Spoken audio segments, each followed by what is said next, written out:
sahabat kami yang sangat kami hormati, beliau Bapak Maman utawi Bapak Sumarman yang telah menyiapkan tempat panggenan pasokatan ingkang sae, mugi-mugi niki dados amalan ingkang sae lan dipun tampi dening Allah Subhanahu wa taala. Allahumma amin ya Allah rabbal alamin. Dan selanjutnya sholawat salam semoga selalu tercurahkan kepada junjungan kita Nabi besar Muhammad Sallallahu Alaihi Wasallam yang telah membawa kita dari zaman kegelapan menjadi zaman yang terang benderang, dan tentunya akan selalu kita nantikan syafaatnya benjang wonten yaumul qiyamah. Allahumma amin ya Allah rabbal alamin. Selanjutnya beberapa hal yang perlu kami sampaikan. Sebelumnya nyuwun pangapunten nggih. Jane kula ya sanes pemateri, Pak. Bareng-bareng belajar bareng-bareng nggih. Terkait organisasi utawi kepemimpinan atau leadership. Kebetulan kalau saya pribadi ini lagi diberi amanah di pimpinan cabang Gerakan Pemuda Ansor Kabupaten Cilacap di bagian organisasi dan kepemimpinan.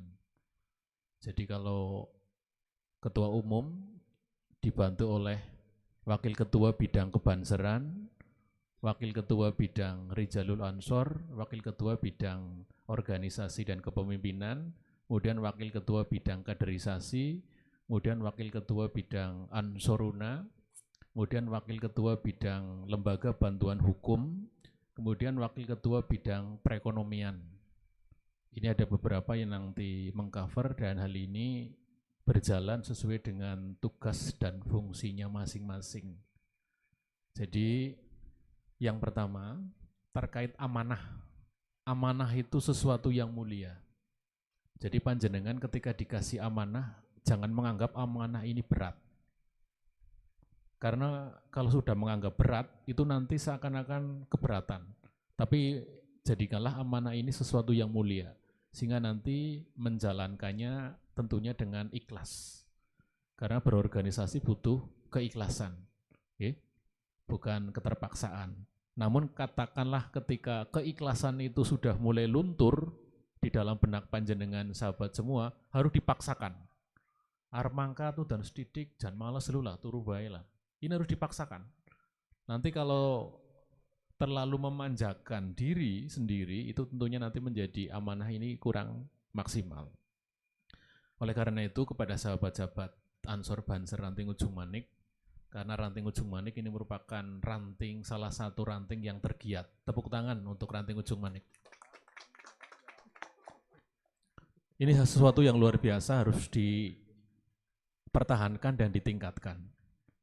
Ini bukan berarti kita membanggakan diri, tidak, tapi memang prakteknya seperti itu. Ujung Manik, Sarwodadi, kemudian Kawunganten Lor dulu.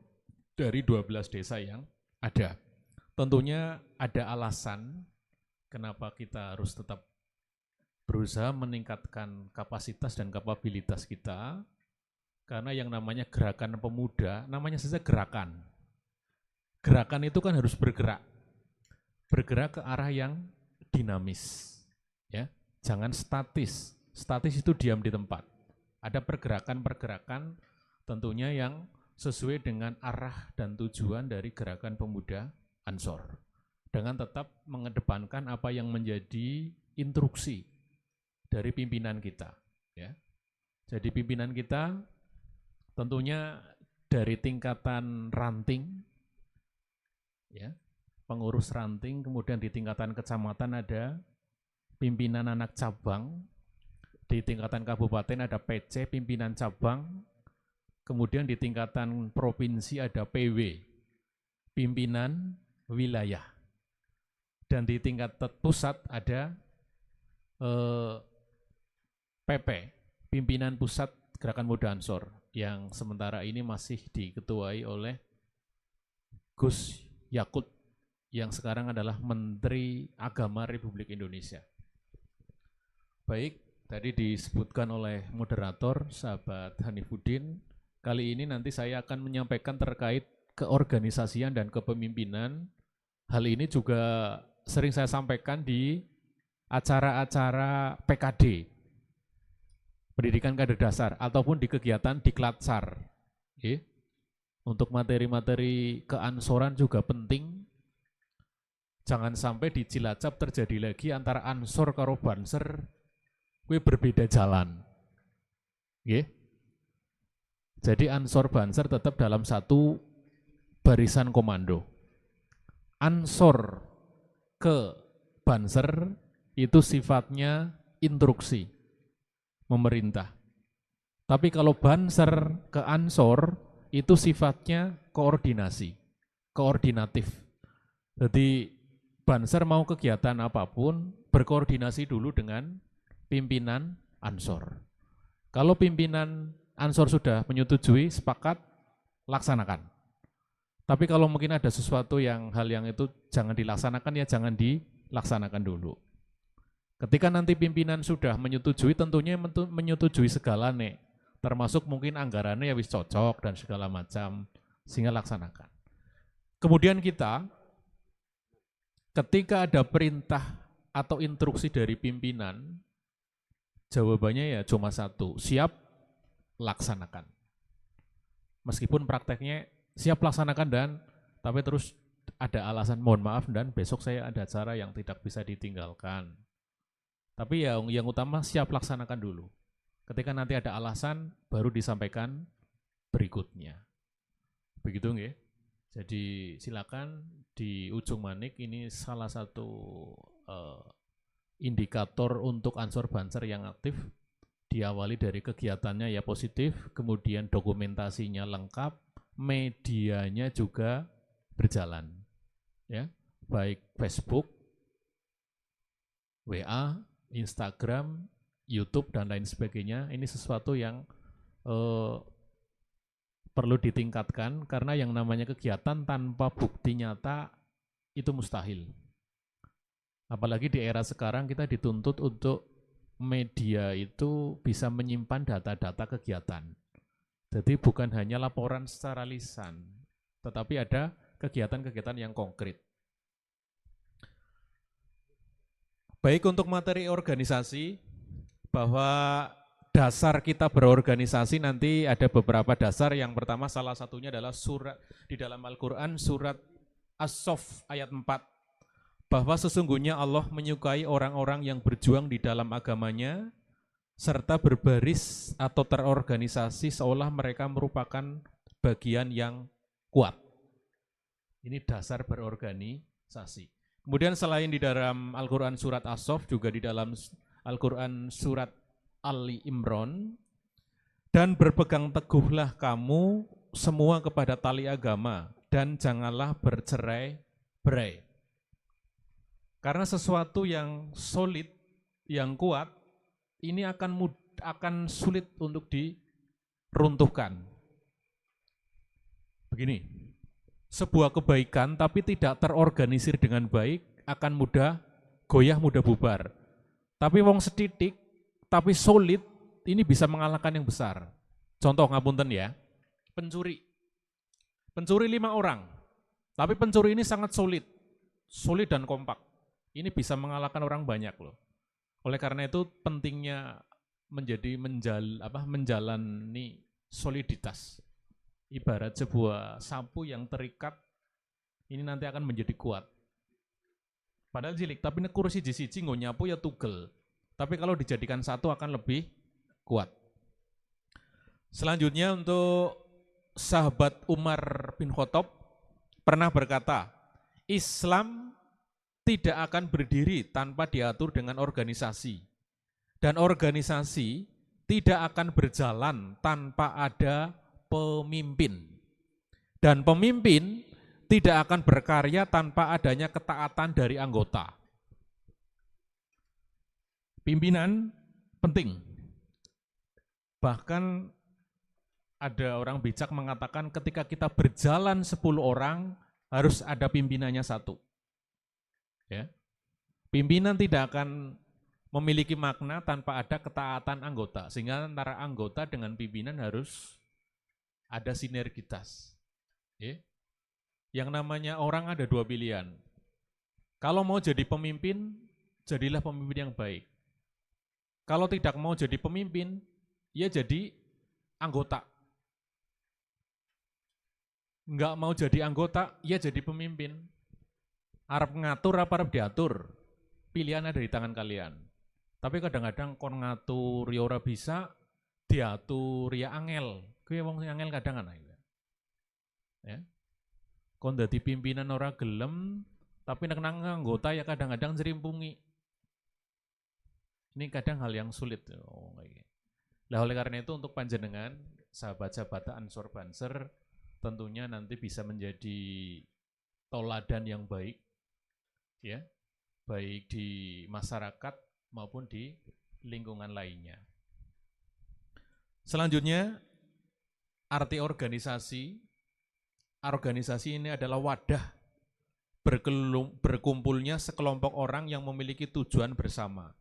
Kemudian mengorganisasi diri dengan bekerja bersama-sama dan merealisasi tujuannya. Ini namanya organisasi. Wadah berkumpulnya orang. Kemudian arti organisasi lain, organisasi pada dasarnya digunakan sebagai tempat atau wadah di mana orang-orang berkumpul, bekerja sama secara rasional dan sistematis, kemudian terencana, terorganisir, terpimpin, terkendali dalam memanfaatkan sumber daya, sarana prasarana, data dan lainnya sebagai yang digunakan untuk kepentingan umum secara efektif dan efisien. Begitu pada dasarnya organisasi. Kemudian untuk organisasi, ini tersusun atas 3 hal. Ya. Organisasi tersusun atas 3 hal. Yang pertama, ada pelaku. Yang kedua, ada kesamaan tujuan. Dan yang ketiga adalah tugas dan wewenang. Jadi organisasi akan berjalan manakala dari 3 komponen ini memahami apa yang menjadi tugas dan fungsinya dari pelaku. Pelaku itu ya pemimpinnya, termasuk anggotanya. Kemudian ada tujuannya sama. Organisasi tujuannya sama. Jadi kalau kalian berorganisasi di Ansor, cuma di Ansor kan sudah jelas arah dan tujuannya. Jadi ya silakan ikuti. Kemudian ketika Anda bertentangan dengan tujuan-tujuan Ansor, ya silakan boleh berpindah organisasi selain Ansor. Karena kadang-kadang pribadi atau pemikiran orang kan berbeda-beda. Tapi ketika panjenengan cocok dengan ADART atau anggaran dasar rumah tangga, anggaran Ansor serta PO, peraturan organisasi, silakan bareng-bareng diikuti apa yang menjadi arah dan tujuan dari Gerakan Pemuda Ansor. Selanjutnya untuk definisi organisasi. Monggo sahabat Muhtarom. Waalaikumsalam. Organisasi secara etimologi dari kata organ. Organ tubuh kan terdiri dari beberapa organ. Ya. Kemudian secara terminologi, organisasi adalah perkumpulan orang yang memiliki tujuan tertentu. Kemudian untuk syarat-syarat berorganisasi. Jadi kita harus paham dulu berorganisasi seperti apa. Nek wis paham berorganisasi, nanti insya Allah bisa melaksanakan apa yang menjadi amanah organisasi dengan baik. Tapi nek kurang memahami apa itu organisasi, tentu nanti sering mengabaikan. Harapannya, setelah panjenengan paham tentang organisasi, jalankanlah amanah organisasi ini dengan sebaik-baiknya. Begitu nggih? Siap? Siap? Siapa kita? Siapa kita? Siapa kita? Selanjutnya untuk syarat organisasi, yang pertama ada tujuan. Tujuannya jelas. Ya. Yang mengarahkan jalannya organisasi itu tujuan. Tujuannya apa sih melu berorganisasi? Kemudian yang kedua ada aturan. Aturan ini adalah sesuatu yang memaksa setiap anggota yang tergabung di dalamnya untuk menaati Ya. Kemudian yang ketiga ada pengurus. Ini adalah yang menggerakkan organisasi, itu namanya pengurus. Yang keempat adalah anggota. Anggota ini yang diarahkan. Jadi syarat organisasi ada 4. Yang pertama ada tujuan. Yang kedua ada aturan. Kemudian ada pengurus dan ada anggota. KBKB jalan, pengurusnya jalan, anggotanya jalan. Kemudian main tertib harus ada aturan. Aturan dibuat adalah untuk menertibkan jalannya organisasi. Jadi ketika terjadi perbedaan di dalam menentukan ataupun mencari solusi sebuah permasalahan, kembalikan ke aturan. Aja nggawe aturan dewek. Ya, kalau di organisasi. Jadi aja sampai caraku lah kayak gie lo, caraku lah kayak gie lo, caraku lah kayak gie. Kue caramu. Tapi belum tentu caramu benar sesuai dengan aturan organisasi. Jadi kadang-kadang sedangkan bener kue bedewek-dewek. Bener menurutnya dewek, karena bener menurutnya wong akeh, ya nah. Kemudian bener menurut hukum atau organisasi yang ada. Contoh, misalnya ada maling. Cara wong akeh ana maling dipentungi bae. Tapi secara hukum salah. Kita sebagai warga negara yang baik tidak boleh main hakim sendiri. Ya, tangkap, serahkan ke polisi. Selanjutnya untuk jenis-jenis organisasi. Monggo sahabat Samsul Huda.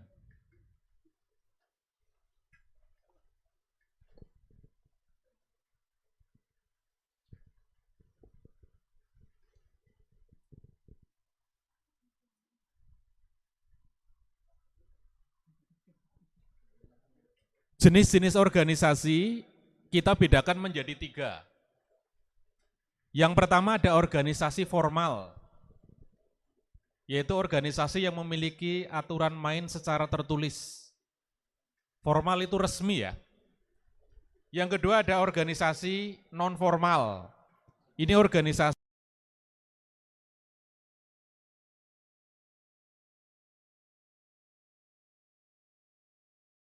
ini skalanya kecil ya. Jadi organisasi anak formal, ada non formal, yang ketiga ada informal. Nah formal ini resmi, aturan-aturannya jelas. Ya. Misalnya kalau Gerakan Pemuda Ansor ini termasuk jenis organisasi apa? Formal, apa non formal, apa informal? Formal ya, resmi. Kalau non formal itu disepakati bersama-sama tapi tidak ada aturan yang mengikat. Ini contohnya ada perkumpulan, ada paguyuban, ya. Mereka terikat di dalam aturan tapi aturan itu tidak tertulis. Ya, tapi disepakati. Ya. Beda kalau yang formal. Kalau formal itu ada aturannya. Kalau kita di negara hukum ya ada aturan secara pidana dan perdata itu jelas. Ya.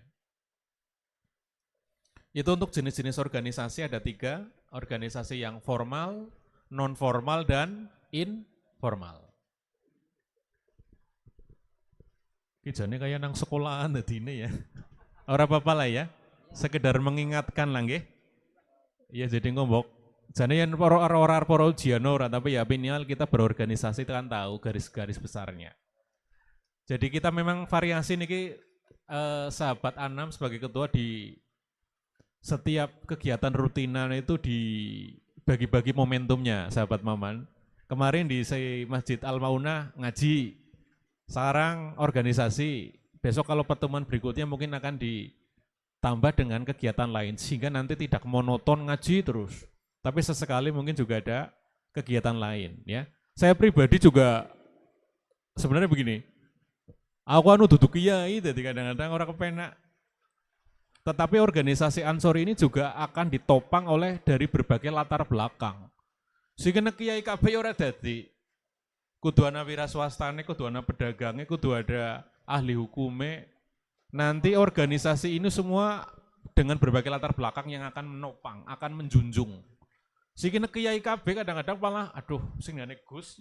Saya beberapa kali berorganisasi dengan Gus, ini Gus kan kadang-kadang kan orang yang terpandang ya, orang yang terhormat kadang-kadang kan sesuatu sing mudun-mudun kadang orang gelem. Oh saya Gus misalnya, tapi ya enggak semuanya seperti itu. Cuma kadang kalau Gus itu kan kita kadang pekewuh nih. Saya pribadi orangnya kan nasionalis tapi ya religius, begitu nggih?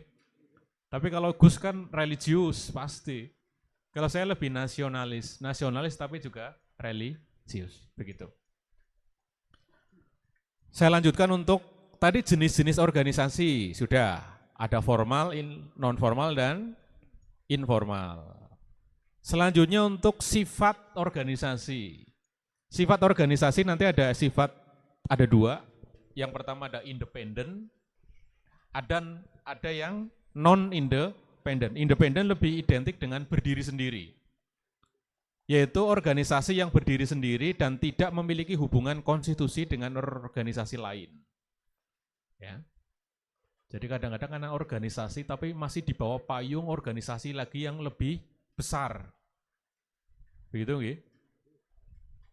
Organisasi tapi esinang sendure organisasi esinang maning. Dulu saya pernah di Taiwan itu, organisasi Cilacap di Taiwan itu banyak. Ada Laskar Nusa Kambangan, ada Forsimawiku, Forum Silaturahim Wijaya Kusuma, kemudian ada Cilacap 1, kemudian ada GSC, Gerak Sedekah Cilacap, kemudian ada MCS, Masyarakat Cinta Sedekah, kemudian ada Cilacap Undercover, kemudian ada NK, banyak sekali organisasi.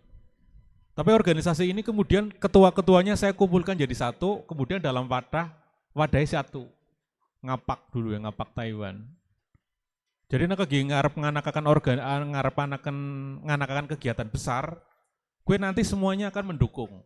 Tetapi organisasi-organisasi ini kan latar belakangnya berbeda-beda. Kena GSC yang sedekah-sedekah. Kena kanu Laskar Nusa Kambangan itu berarti organisasi bal-balan. Mereka punya latar belakang sendiri-sendiri. Tapi wayai bersatu. Ya. Dulu saya melaksanakan Taiwan bersolawat, ngundang Habib Syekh, itu Cilacap yang melaksanakan. Ya. Tapi sing menopangnya dari organisasi-organisasi ini. Kemudian keduanya saya pernah tablik akbar ngundang Dalang Tus. Dalang Tus juga dulu komandan Banser. Kemudian pada waktu itu Bupati Tegal. Ya. Saya undang ke sana. Pernah loh di Taiwan. Ya. Dengan syarat-syarat yang harus ditempuh. Kemudian kalau yang pertama tadi sifat organisasi ada independen dan non-independen. Kalau non-independen berarti organisasi ini yang memiliki hubungan konstitusi dengan organisasi lain. Kemudian untuk macam-macam organisasi, ada organisasi profit dan non-profit. Macamnya ada dua ya. Profit itu berarti organisasi yang mencari keuntungan. Profit itu kan keuntungan ya. Jadi kalau organisasi yang mencari keuntungan secara khusus, mencari keuntungan dari segi keuangan. Ya. Kayak PT, CV, ada UD, ada BUMN, ini juga termasuk organisasi profit. Misalnya panjenengan orang kaya duwe PT. Tahu PT? Perseroan terbatas. Kemudian nggawe PT, nanti PT ini bergerak dalam bidang apa gitu. Atau mungkin CV Commandant Finance Cap. Ya. Atau UD usaha dagang lah, cilik-cilikan misalnya. Aku kayune akeh gawe toko UD Lestari misalnya. Ini tujuannya jelas untuk mencari keuntungan dengan menjual barang atau jasa. Begitu nggih? Profit. Kemudian yang kedua ada organisasi non-profit. Kalau organisasi non-profit adalah organisasi yang mengedepankan pengembangan keilmuan, sosial budaya, keagamaan, kepemudaan, dan olahraga. Kalau Ansor ini organisasi profit apa non-profit? Ya, Kang Basirun. Ansor itu organisasi termasuk profit apa non-profit? Non-profit. Tidak mencari keuntungan ya.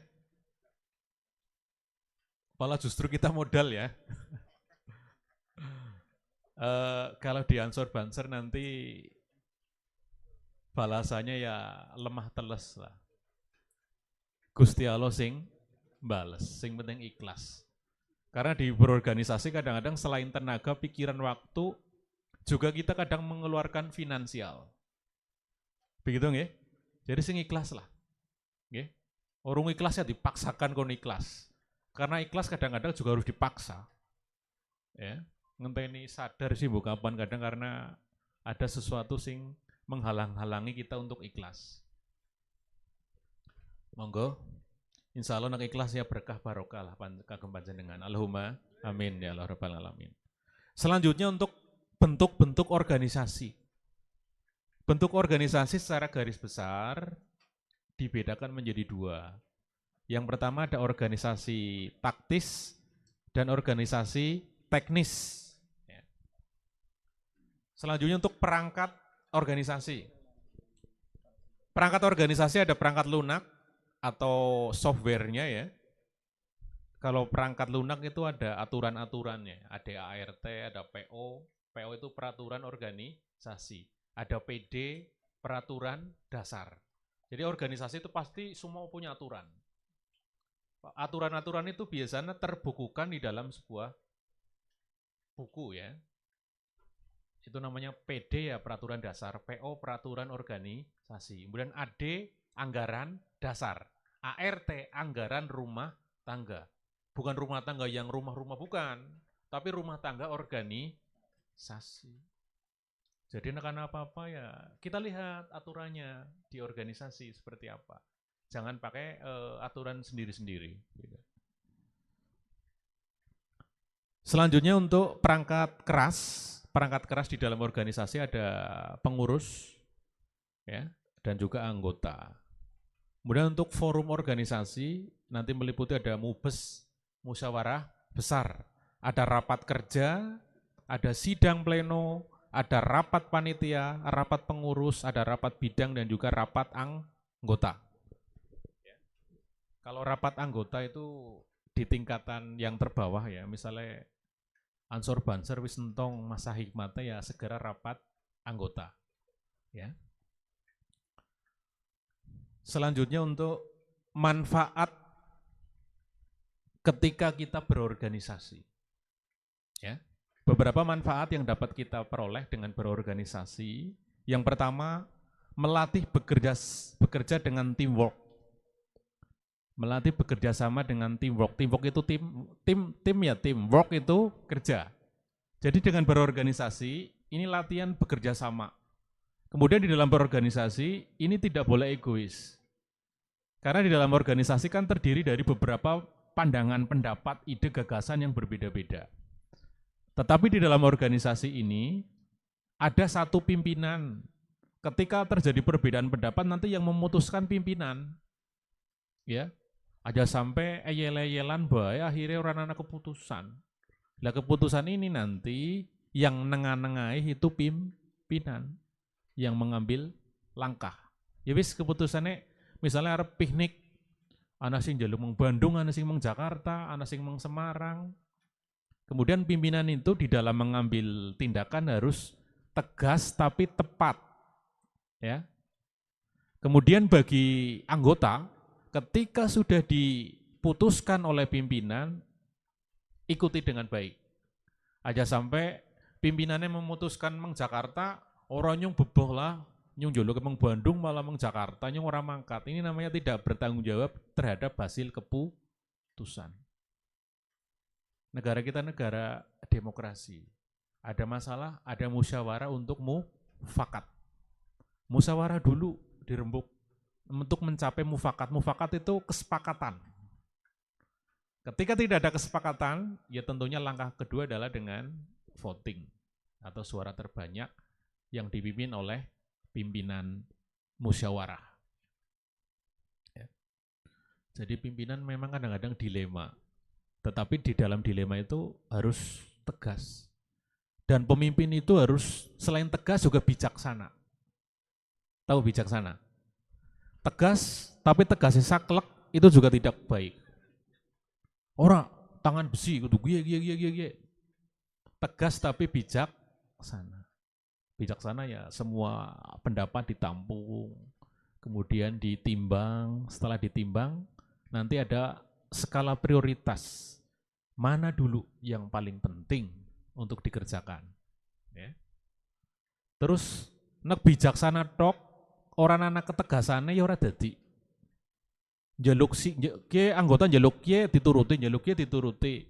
Sesekali kudu anak ketegasan. Ora ki bae ya, Mas.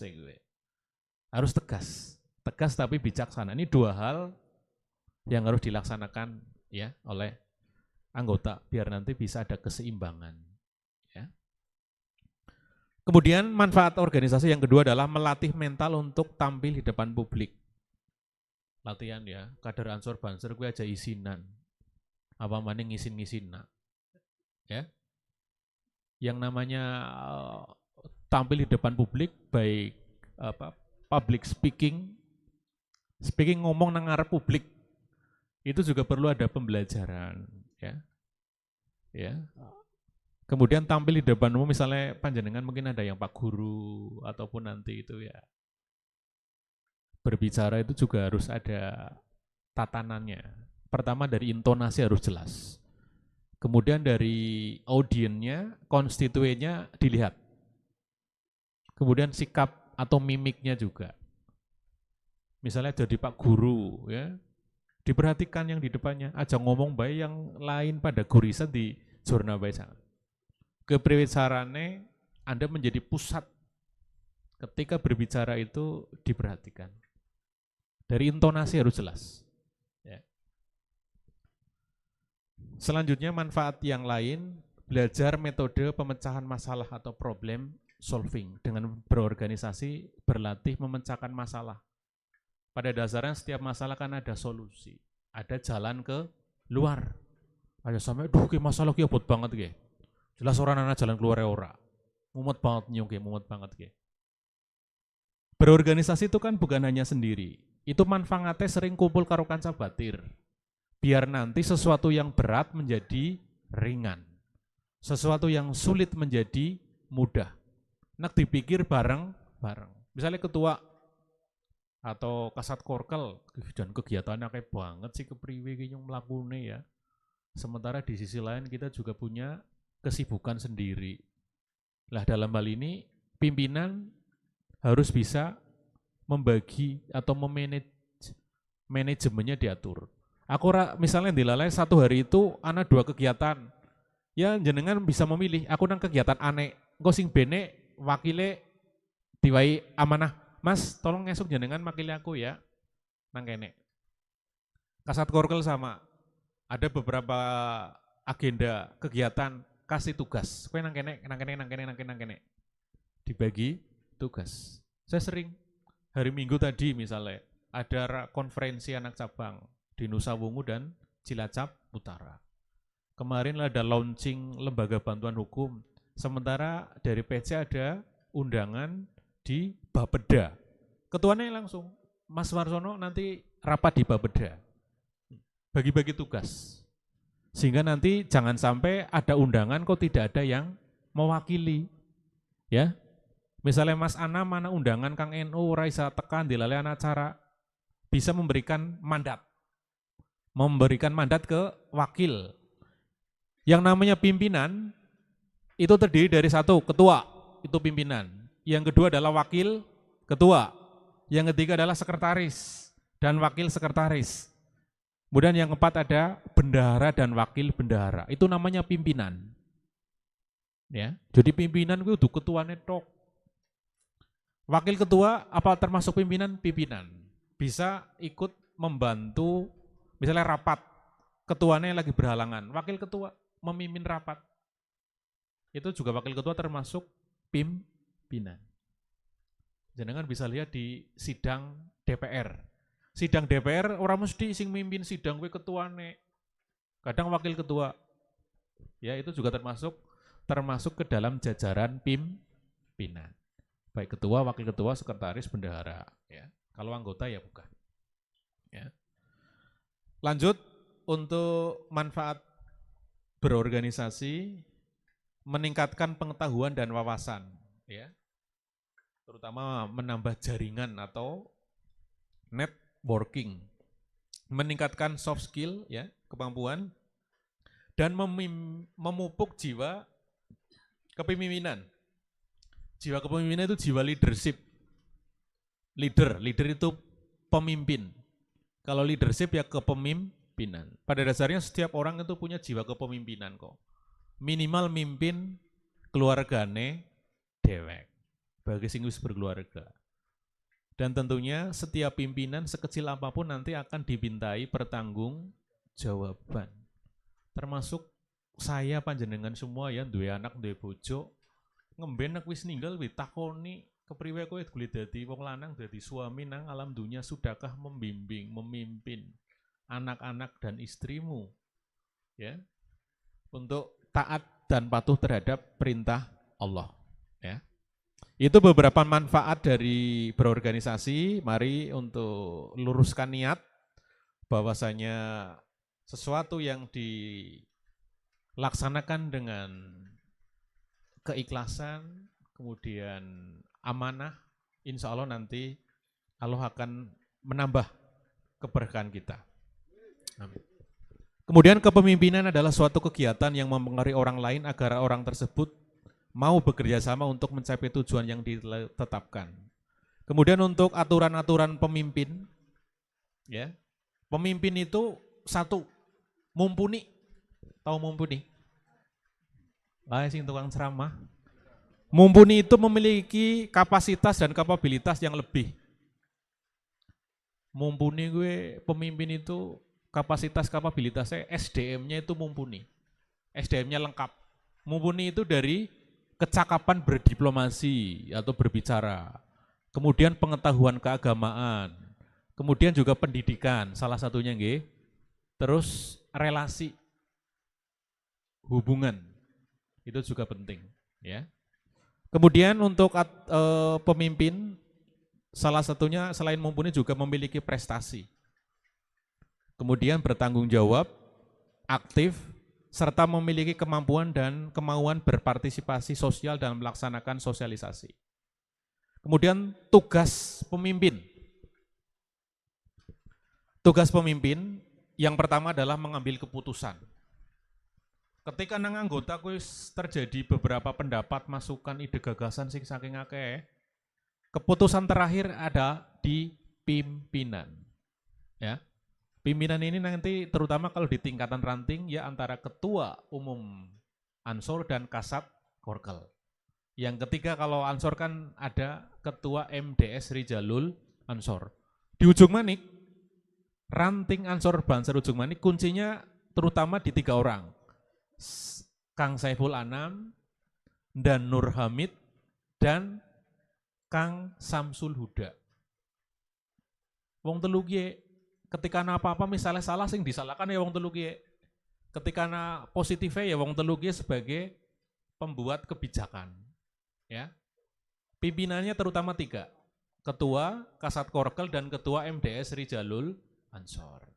Nanti dibantu oleh wakil ketua, wakil sekretaris, wakil bendahara.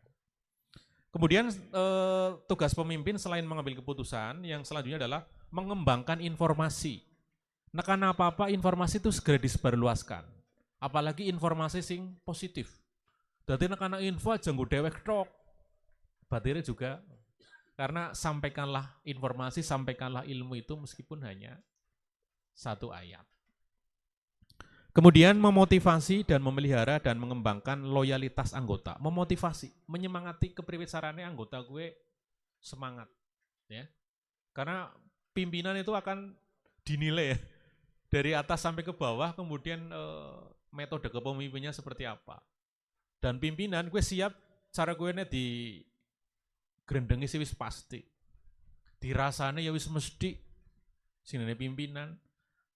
Seapik-apiknya wis berusaha sebaik pun, kadang-kadang si anak baik kekurangannya. Karena kita hanya manusia ya, tidak ada yang sempurna. Wong dirasani ora apa-apa dirungokna. Ngrasani nang mburi ora ngrungokna ya. Pala nggo ngelong-ngelong dosa. Ya. Enggak masalah. Selanjutnya bertanggung jawab atas semua aktivitas kegiatan. Itu pimpinan. Bertanggung jawab. Kemudian melakukan pengawasan atas pelaksanaan kegiatan dan memberikan penghargaan kepada anggota yang berprestasi. Untuk pimpinan, ketika yang berprestasi, kita kasih reward, penghargaan. Ada anggota yang sering melakukan kesalahan-kesalahan, bahkan melanggar kode etik, kita kasih hukuman, atau bahasanya itu punishment. Sing salah ya diarahkan, dibenerakan, sing berprestasi kita kasih penghargaan. Penghargaan tidak harus dengan uang dan materi lainnya. Penghargaan yang paling murah adalah dengan tepuk tangan. Tepuk tangan untuk sahabat kita, itu suatu penghargaan. Keduanya ya mungkin dalam bentuk apa, piagam dan lain sebagainya. Ya, piagam atau sertifikat penghargaan itu contoh kecil ya. Tidak harus berupa materi yang, kecuali kalau prestasi dalam bidang hal-hal lain ya, seperti lomba-lomba akademik, ketika nangkono memang ada uang pembinaan ya harus diberikan. Itu untuk tugas kepemimpin. Kemudian fungsi pimpinan yang berkaitan dengan kerja, fungsi pimpinan adalah yang pertama mengambil inisiatif. Pimpinan gue sing inisiatif, sing kreatif, ya. Kemudian mengatur langkah dan arah. Arahnya mari ngendi. Ibarat kita sebuah kapal, perjalanan kapal, pimpinan itu sebagai nakodanya, sebagai drivernya, pilotnya, ya. Arep digawa mari ngendi ansor banser ujung manik, ya tergantung Mas Anam. Tentunya Mas Anam juga koordinasi karo Korkel, karo MDS Sri Jalul Ansor, karo beberapa kesepuan lain. Apike kepripun. Tetapi nanti kembali lagi, inisiatif ada di tangan pimpinan. Selanjutnya, memberikan informasi, memberikan dukungan, memberikan pemikiran, serta mengambil suatu pemikiran. Ketika dimintai pendapat pimpinan oleh anggota ya, anggota pun ada apa-apa ya, maaf, sahabat ketua, ini saya ada rencana ini. Oh ya, pik gue. Ya. Tapi kadang-kadang pimpinan juga harus menelaah dulu ya. Aja langsung apa-apa disetujui. Selanjutnya berkaitan dengan keanggotaan, pimpinan itu harus mendorong, bersahabat, bersikap menerima, ya. Kemudian bersikap mendamaikan. Pimpinan itu ketika anggota lagi bermasalah, itu pimpinan mendamaikan. Menjadi mediator, tapi mediator sing netral. Pimpinan itu nggak boleh ngeblok sana, ngeblok sini, tidak boleh. Ya. Pimpinan itu biasanya kepala gue curhat, si kana lor curhat kayak gini, si kidul curhat kayak gini. Nanti dari curhatan-curhatan itu nanti kita arahkan, ya, dikasih pencerahan. Kemudian selain itu juga berkemampuan mengubah dan menyesuaikan pendapat, memperlancar pelaksanaan tugas dan memberikan aturan main. Segala sesuatu kan harus memberi pimpinan itu mempertimbangkan dampak baik secara positif maupun negatif. Ya. Harus dipikir dulu matang-matang, ya. Selanjutnya gaya kepemimpinan. Ini ada gaya kekompakan tinggi, ini biasanya kerjanya rendah. Ada gaya kerja tinggi dan kompaknya rendah, ada gaya tinggi tapi kompaknya tinggi. Ada gaya kerja rendah tapi kompaknya rendah. Ini yang baik adalah gaya kerja tinggi, kompaknya juga tinggi. Ya, karena kadang-kadang masing-masing pimpinan itu metodenya ada yang semangat, ada sing semangat totalitas, ana sing sedeng, ana sing kurang. Selanjutnya, kriteria ideal bagi seorang pimpinan. Kriterianya kayak ngapa sih seorang pimpinan? Kriteria itu ya salah satu indikatornya apa ya, untuk bisa menjadi seorang pimpinan. Yang pertama, memiliki mental dan fisik yang energik. Ya. Mental dan fisik yang energik. syukur-syukur pimpinan gue sing energik. Aja lihat-lihat, kelemar-kelemar gitu ya. Ngantukan, turuan, ngentutan, warna-warna. Kemudian tidak menerapkan pola hidup sehat. Ya. Pimpinan itu harus sat-set tegas. Ya. Mental ya terkait jasmani rohaninya harus digue. Termasuk dari sisi berpakaian pun harus pimpinan ya yang rapi. Karena ajining diri sokolati, ajining rogo soko busono. Ajining diri sokolati, lati.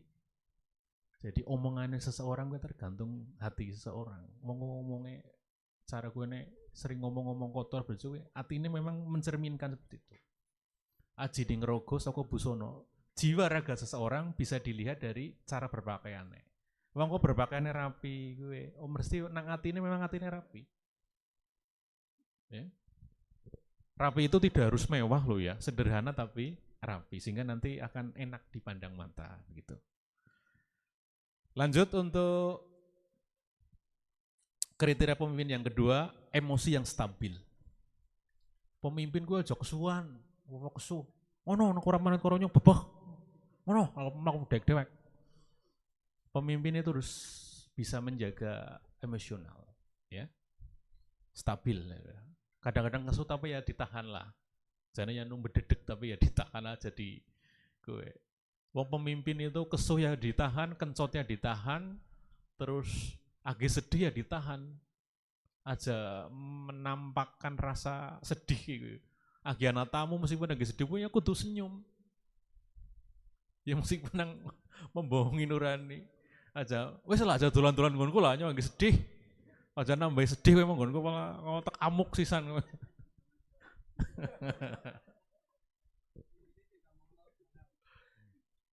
Berusaha seperti itu nggih, karena sekecil apapun kita kan pemimpin ya.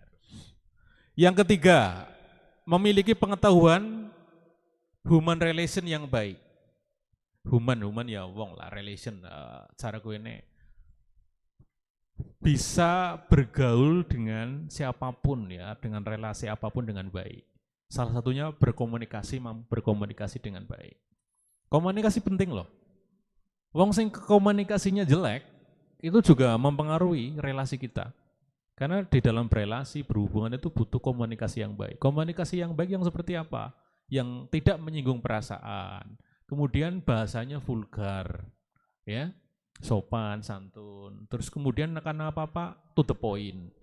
Kemudian kita berelasi, kita berbicara dengan pejabat, dengan atasan misalnya dengan Pak Camat, dengan Kapolsek, dengan Dandim ya. Dengan atasan-atasan kita tentunya ya dengan bahasa yang baik, jelas, lugas. Begitu. Lanjut untuk kriteria pemimpin selanjutnya adalah memotivasi personal yang baik. Motivasi personal yang baik. Jadi personalnya itu nekarokai lah, kue bercanda pun kadang-kadang senyemangati. Gitu. Kemudian cakap berkomunikasi, berkomunikasinya baik. Nah ngomong gue orang muter-muter gue lho, karena kadang-kadang ngomong muter-muter, jadi langsung set beda nih bisa. Jadi tidak perlu ada pemborosan kalimat, ngomong to the point, ya, to the point tapi jelas. Meskipun kadang-kadang dalam politik kan muter-muter dikit ya orang apa-apa, harus bisa melihat situasi dan kondisi. Jadi tujuannya yang paling aneh, tapi kan muter-muter dikit. Kemudian cakap untuk mengajar, mendidik dan mengembangkan bawahan. Bawahan kita bawa ke area. Kemudian memiliki disiplin diri. Pimpinan itu disiplinnya ini. Pimpinan kita kalau di Ansor itu pelayan. Aja sampai pimpinan apa-apa dilayani. Wong pimpinan anak kegiatan apa ya, kumpulan apa anak bisa mengatai gasik dewek. Aja terus kita minta dilayani ini itu. Latihan disiplin. Karena kan lah nyongono pimpinan maksudnya mau ngatai kegasikan yang kok nggak boleh seperti itu. Latihan disiplin.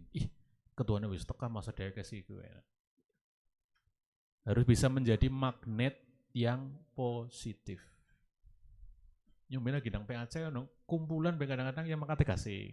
Urung disapu ya nyapu disit. Kadang-kadang arep kumpulan orang nasenek mangkate tuku gorengan, tuku semangka engko nang kana diwadahi.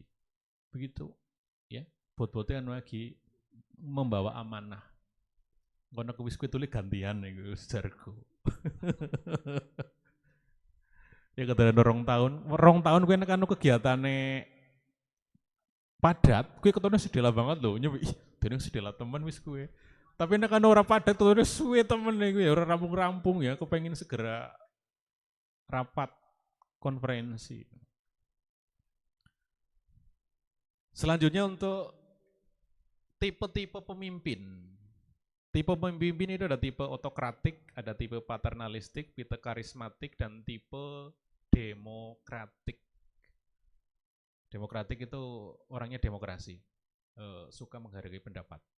Kemudian untuk pemimpin yang ideal, ciri-cirinya seperti apa sih pemimpin yang ideal?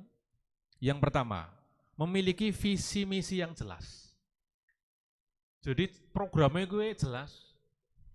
Jadi nang ora perlu program sing muluk-muluk ya. Sederhana tapi jelas kemudian berjalan. Kemudian kriteria lainnya adalah dapat dipercaya, berpikir sistematis kita terarah. Kemudian komitmen pada tujuan. Tujuan dari awal apa? Ketika disepakati, kerjakan. Aja ki biyen wis disepakati wingi urung dijalani wis ganti maning. Itu enggak kurang konsisten, ya. Itu untuk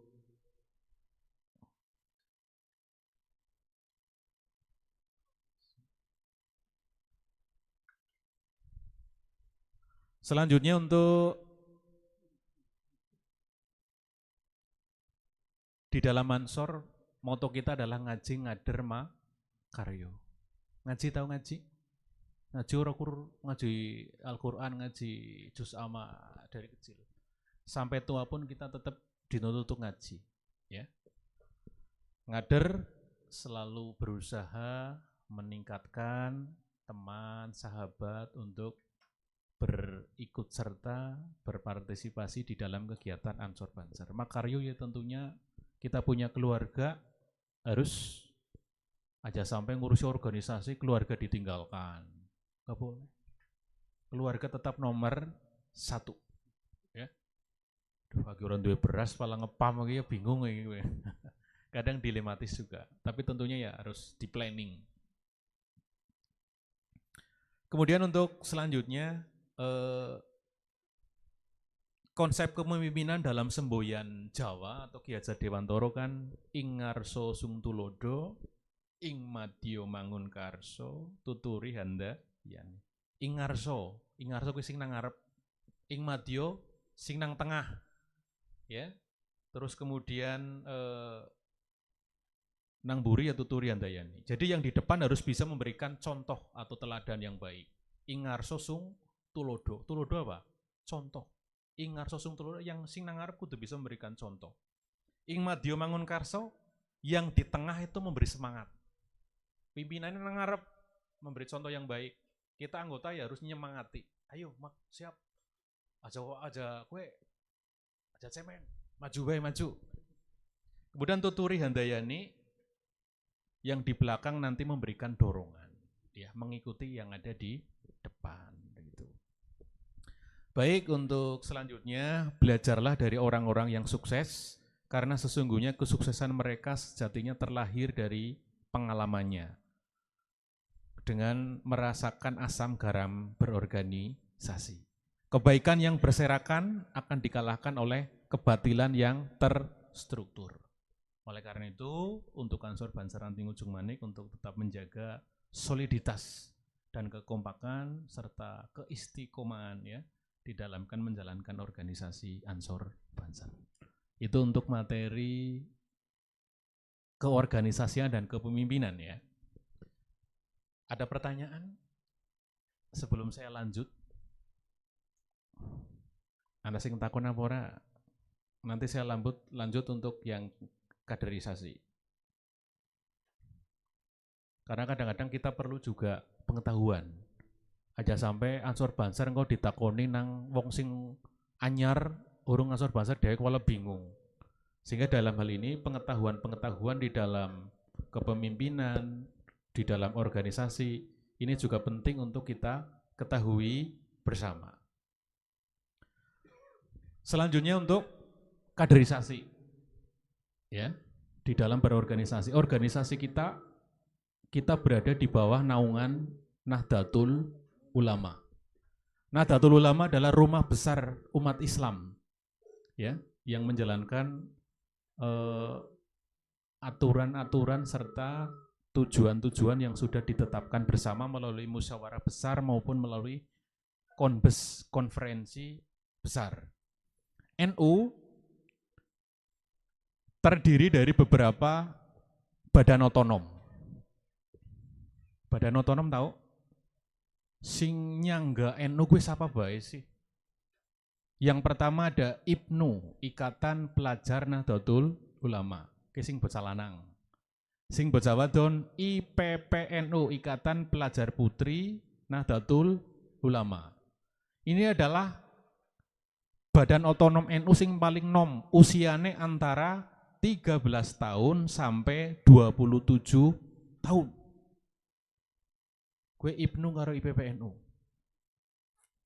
Kalau di PMII, Persatuan Mahasiswa Islam Indonesia, itu maksimal 30 tahun. Ya pergerakan maksudnya. Di PMII, kayak Mas Hanif kan termasuk aktivis. Ya, itu yang di IPNU. Kemudian kalau Ansor dan Fatayat, ini usianya 27 tahun sampai 40 tahun. Gue usia Ansor dan Fatayat. Kalau Banser itu seumur hidup. Ya. Ya, dan berarti Banser seumur hidup. Jadi anak Ansor untuk menjadi pimpinan itu ya maksimal usianya 40 tahun. Kemudian untuk muslimat dan NU itu ya usianya di atas 40 tahun. Jadi anak-anak cewek kok melu muslimatan ya salah. Cewek ya melune cari remaja putri, remajane ya Fatayat. Kalau remaja laki-lakinya ya Ansor begitu. Jadi saya ulang lagi, secara bertingkat yang terbawah adalah IPNU dan IPPNU, usianya 13 sampai 27 tahun. Kemudian yang kedua ada Fatayat dan Ansor. Fatayat karo Ansor disit, lahirnya juga Ansor disit. Ada yang tahu Ansor berdiri tanggal berapa? Jajal browsing.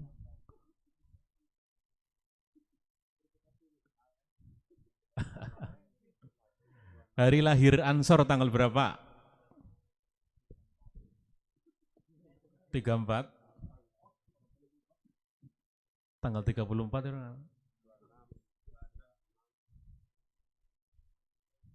Tanggal berapa Ansor dilahirkan?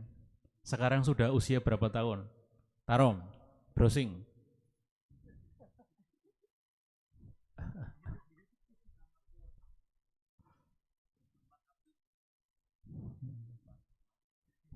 Dulu namanya ANO ya. Sekarang menjadi Ansor, Gerakan Pemuda Ansor, melalui sejarah panjang. Ya. Bahkan yang dulu ikut berperang area-area Surabaya dan itu adalah para pemuda Ansor Banser. Ya. Terutama kalau gerakan-gerakannya ini banyak datang dari kader-kader di Jawa Timur. Ya. Itu untuk badan otonom. Kemudian untuk tingkatan di dalam organisasi NU yang tertinggi itu ada PBNU, Pengurus Besar Nahdlatul Ulama. Ini berkedudukan di ibu kota negara. Ketua PBNU ini siapa? Kang Nasir.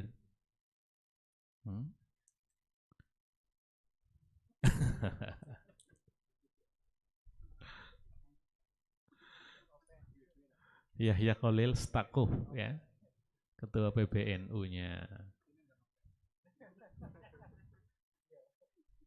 Selanjutnya untuk di tingkatan provinsi itu ada PWNU, Pengurus Wilayah Nahdlatul Ulama. Ini di tingkat provinsi. Ya berkedudukan di ibu kota provinsi.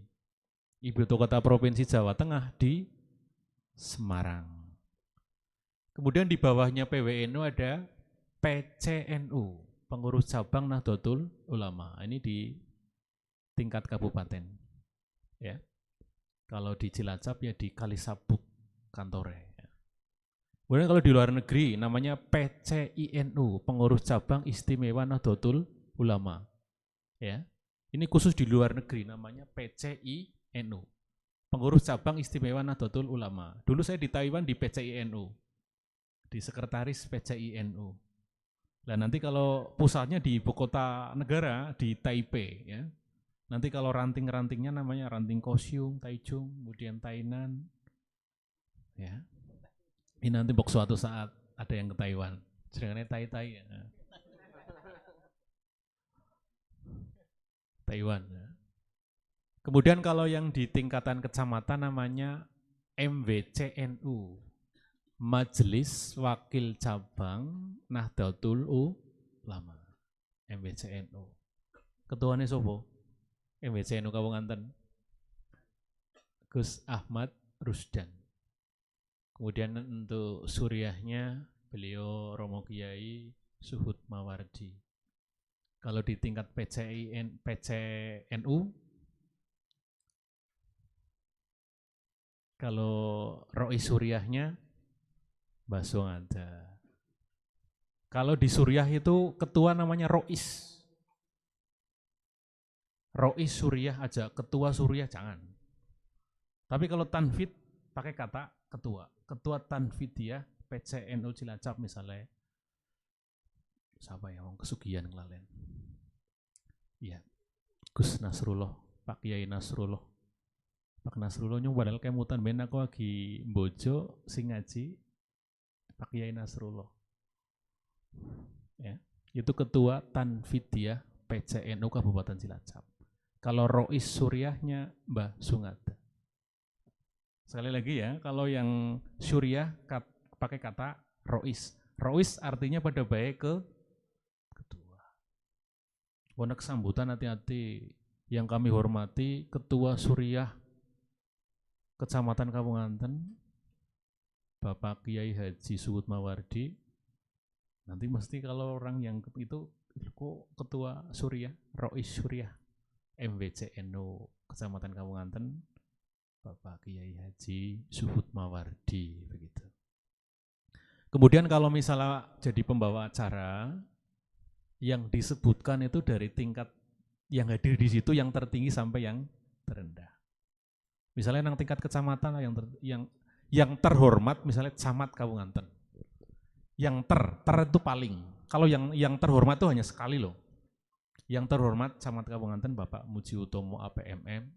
Kalau yang kedua nih berarti yang kami hormati, yang kami hormati, yang kami hormati. Kalau yang terhormat hanya yang pertama saja.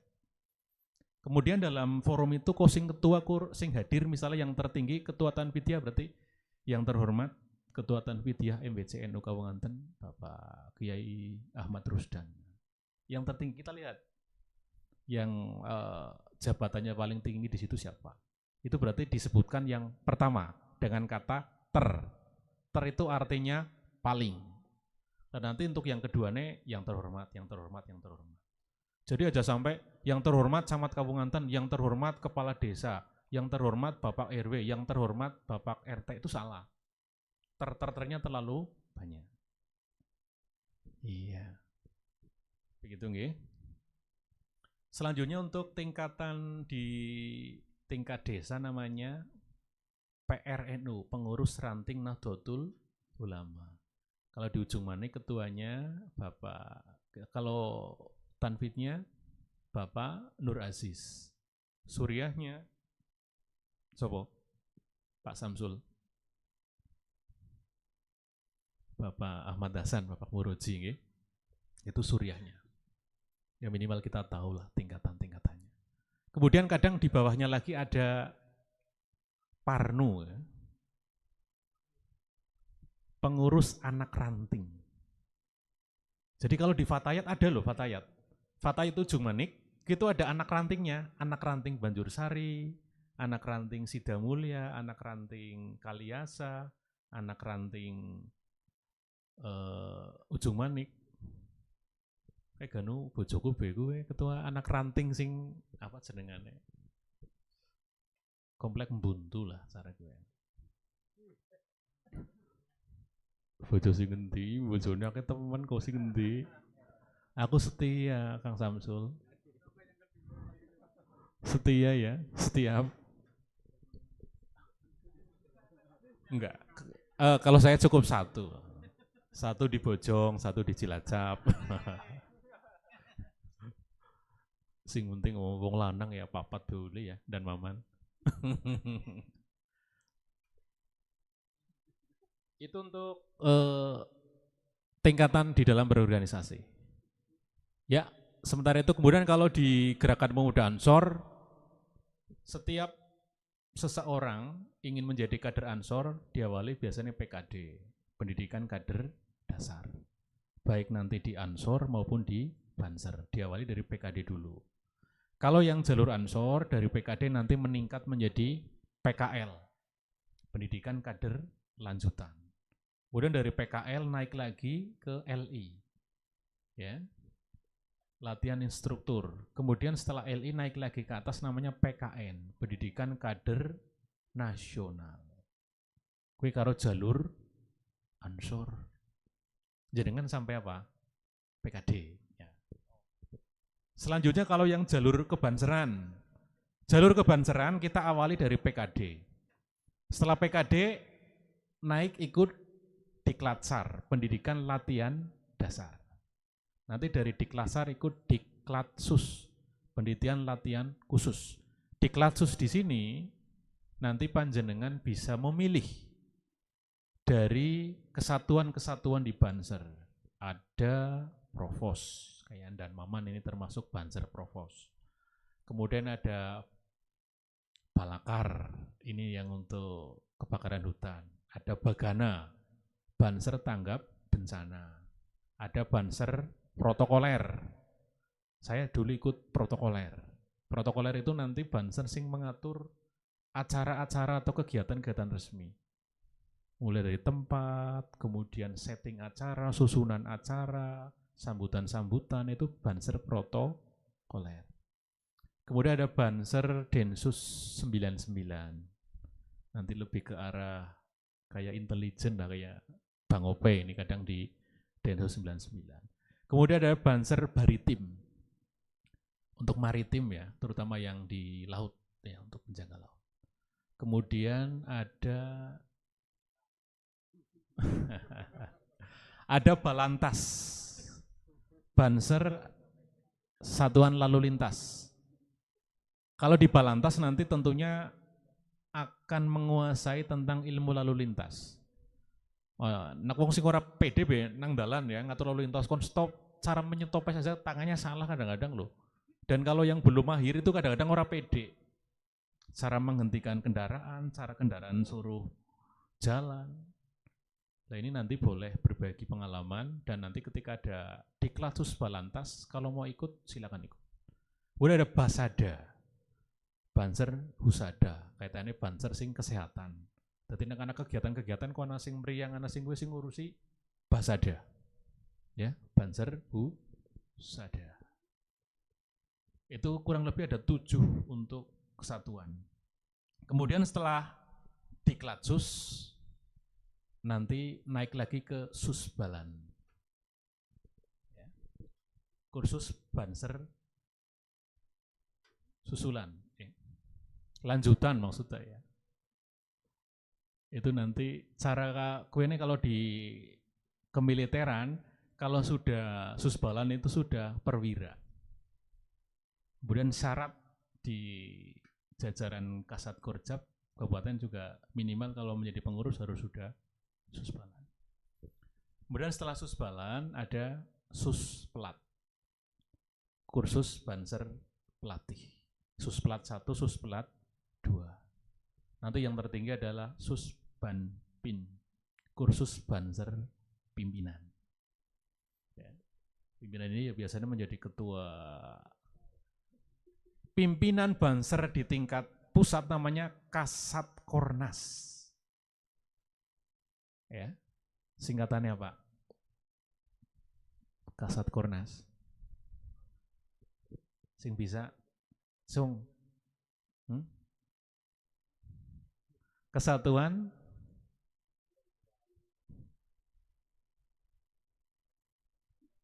Nasional. Sopo sekarang Kasat Kornasnya? Ada yang tahu?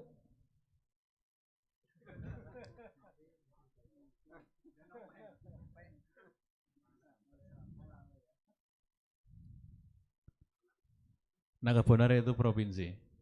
Jong, Sagala benar ya. Depannya siapa?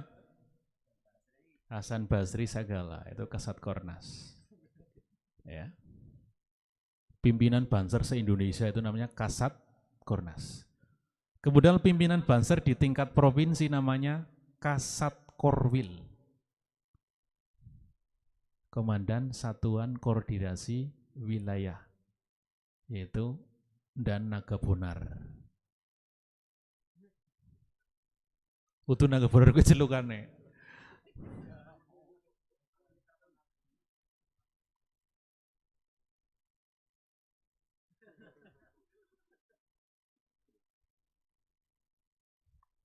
Kemudian untuk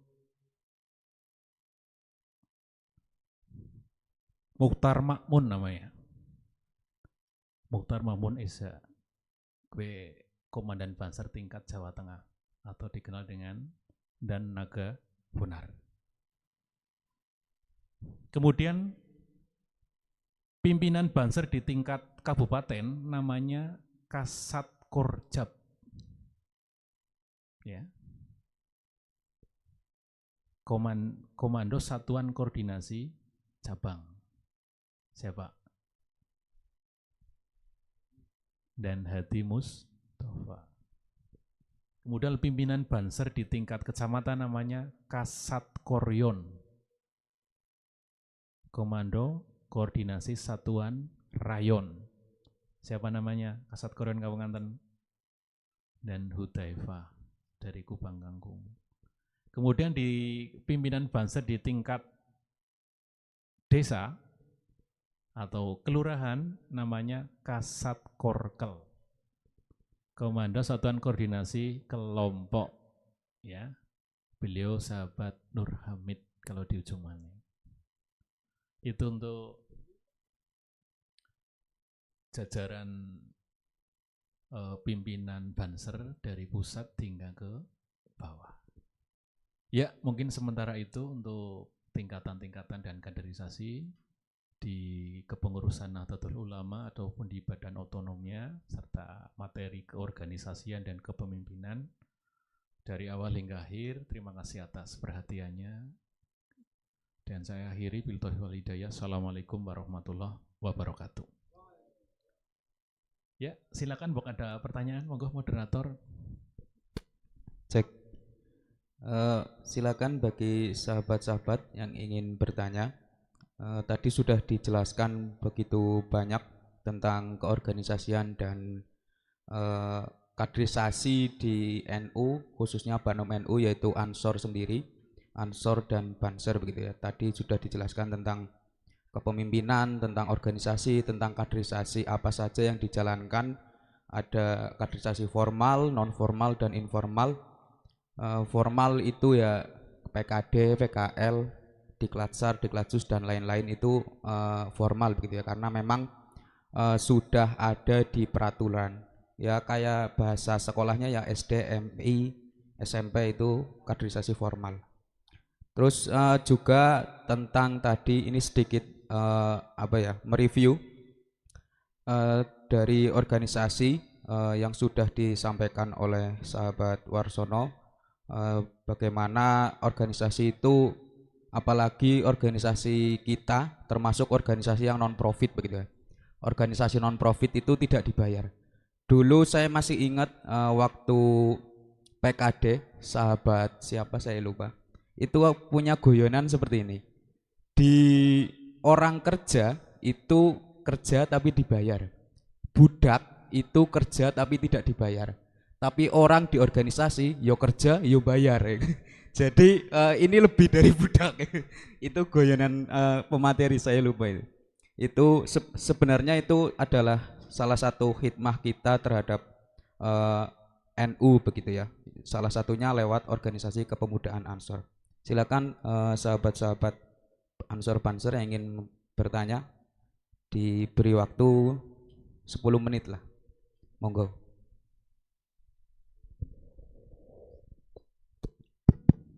Monggo bertanya, nanti kalau bisa saya jawab. Tapi kalau belum nanti saya tanyakan ke guru saya. Tampung dulu.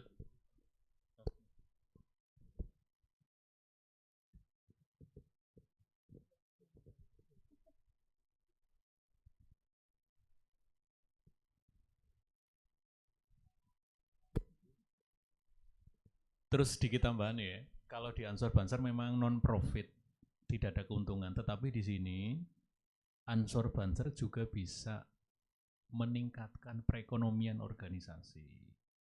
Salah satunya nanti dengan wadah Ansoruna. Misalnya nek wis mapan Ansor Banser nggawe koperasi, kemudian ada beberapa kreativitas, misalnya ngingu lele, ngingu iwa, kemudian menanam pohon pisang, kemudian ngingu jangkrik yang dikembangkan, ataupun nanam totok. Fungsinya totok ditandur ya, Kang Azhar. Nanti setelah beberapa bulan bisa dipanen. Ini sebenarnya bisa nanti untuk menopang keuangan dari Ansor Banser selain dari anggota itu sendiri. Jadi kalau bisa memang Ansor Banser harus punya sumber keuangan, ya. Jadi karena kegiatan-kegiatan gotong royong yang keluar nanti bisa diambil dari kas. Monggo.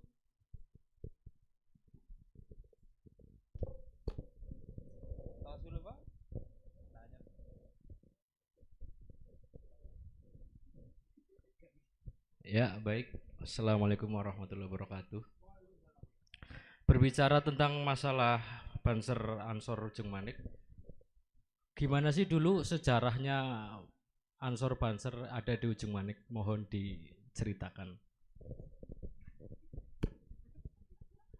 Jadi Ansor Banser memang lahir tadi tahun 1934. Ya. Kalau di Ujung Manik, saya pribadi kurang detailnya loh. Karena yang jelas untuk Banser kan sejak reformasi ya, dan Maman ya. Sing ketone ketika pada waktu itu Gus Dur atau Bapak Abdul Rahman Wahid menjadi presiden. Karena itu kan presiden ulama pertama di Indonesia. Nah pada waktu itu memang Banser sangat diperhatikan. Bahkan difasilitasi untuk Banser.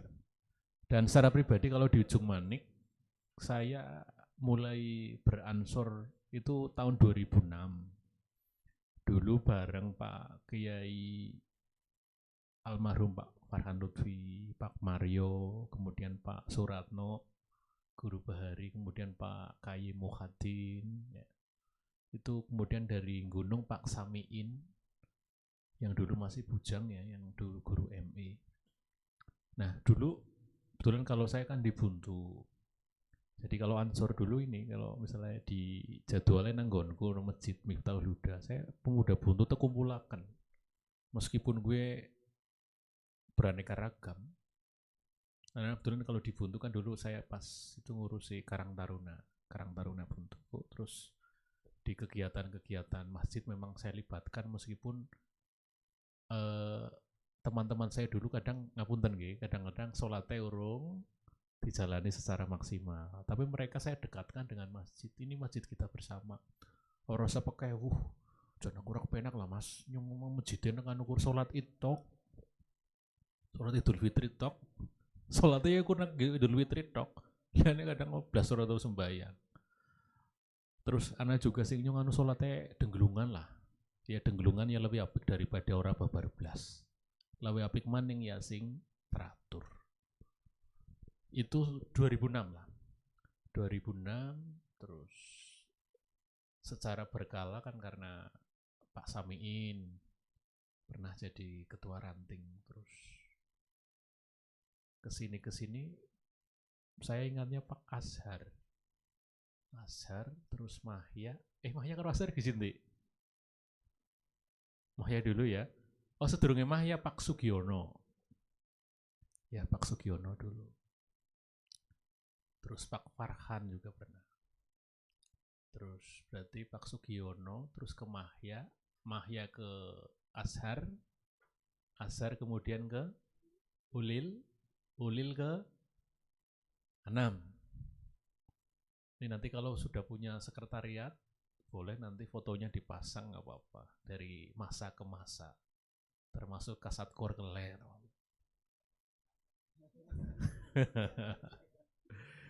Kalau di Kabupaten wis tak dahului kayak nang markas Banser wis terdahului ya Kasat Koryonen dan Surur tak segitu. Lah engko harapane siki sing kepengurusan siki kok masang gambar jadi selalu ada. Tapi nggon papane burung diganti dan maman wis arep setahun sih sing anu zamannya aku baik. Ya pada sibuk mbok ya. Saya tidak bisa inilah, monggo. Karena sibuk mungkin. Begitu Kang Tarom, dan ini dulu ya kita tetap ranting Ansor Banser Ujung Manik tetap berkolaborasi dengan pemerintah Desa Ujung Manik. Dulu saya masih ingat zamannya Pak Pardan lah, masih jadi kepala desa. Ya di kegiatan-kegiatan desa, terus kemudian kegiatan-kegiatan pengajian di desa, bahkan sampai ke yang tarhim, tarweh dan keliling. Ansor Banser mengikuti dari masjid maupun di musola, karena di tingkat desa kan kadang-kadang pernah tahun kia kur musola tok, tahun ngesuk masjid tok, ya. Tapi sing sering ya sing masjid-masjid. Karena kita pernah tarweh keliling ke musola, justru lebih banyak tamune daripada jamangnya pernah, ya. Kiai-kiai teka karo Ansor Banser malah jamangnya sedidik.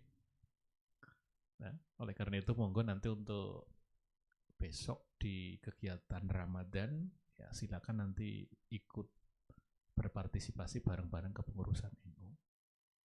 Ya. Misalnya anak sing berhalangan ya kemudian nanti biasanya Ansor Banser kowe kok dadi pembawa acara minimal.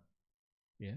Misalnya nang Masjid Nurul Iman yang ngeliat Ansor Banser sing nang Ciwaru. Masjid Torikul Huda yang ngene Pak Kiai Ramadan, ngene Kang Masum ya, menyesuaikan dengan ya teknis sih nanti tetap dimusyawarahkan oleh ketua.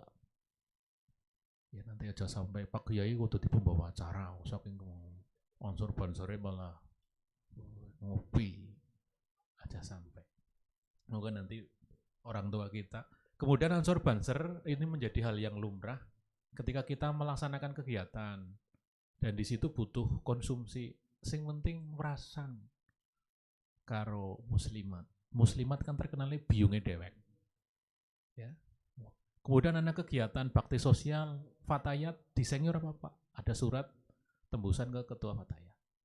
Dulu saya di kegiatan PAC pada waktu dulu ya ziarah dan apa, saya nembusi ke ketua PAC Muslimat Bu Zainal di Al-Hikmah.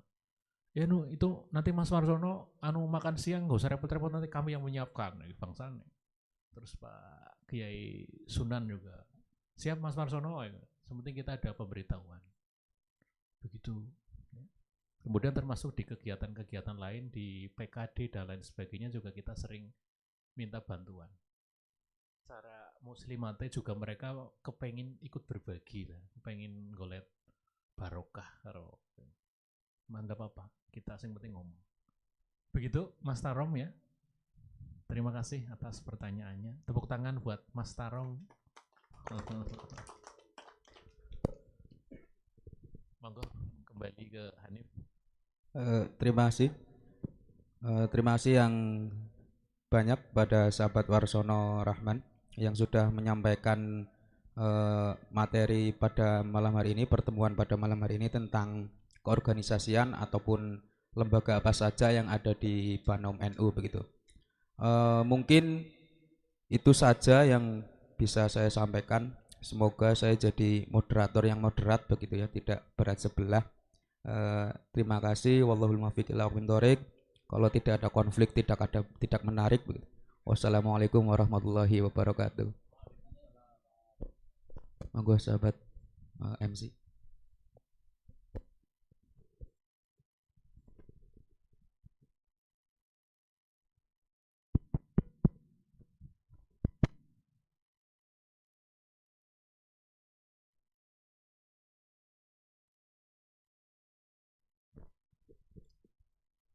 Kepada beliau dihaturkan terima kasih. Meningkat acara yang terakhir yaitu penutup. Marilah kita tutup acara pada malam hari ini dengan bacaan surat Al-Asr dan kafaratul majlis. Bismillahirrahmanirrahim. Wal 'asri innal illal ladzina amanu wa 'amilus solihati subhanakallahumma wa bihamdika asyhadu an la ilaha illa anta.